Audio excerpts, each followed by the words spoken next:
বলিউড অভিনেত্রী জাহ্নবী কাপুর সম্প্রতি জানিয়েছেন, ইন্ডাস্ট্রিতে অনেক সময় নিজেকে বোকা সাজতে হয়। কিংবদন্তি অভিনেত্রী শ্রীদেবী ও প্রযোজক বনি কাপুরের বড় মেয়ে জাহ্নবী ইতোমধ্যেই বলিউডে নিজের জায়গা পাকা করেছেন।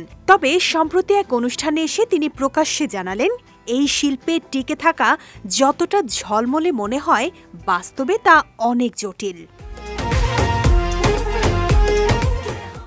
কাজল ও টুইঙ্কেল খান্নার সঞ্চালনায় এক অনুষ্ঠানে করণ জোহরের সঙ্গে অতিথি হিসেবে উপস্থিত ছিলেন জাহ্নবী কাপুর। সেখানে তাকে প্রশ্ন করা হয়, অভিনয় জীবনে কোনো কঠিন পরিস্থিতির মুখোমুখি হতে হয়েছে কিনা। উত্তরে জাহ্নবী বলেন, ইন্ডাস্ট্রিতে টিকে থাকতে হলে পুরুষ সহকর্মীদের মেল ইগো বুঝে চলতে হয়।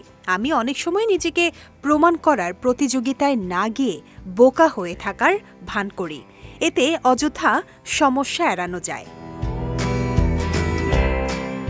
তিনি আরও বলেন, আমি প্রথমেই বলে দেই, আমি বুঝতে পারছি না কিভাবে আমার অংশটা করব।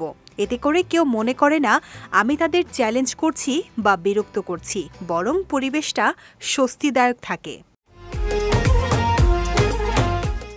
জাহ্নবী স্বীকার করেন, তিনি এমন একটি পরিবার থেকে এসেছেন যেখানে সুযোগের অভাব নেই, কিন্তু সব সুযোগ থাকা সত্ত্বেও সতর্কভাবে চলাই সবচেয়ে নিরাপদ পথ।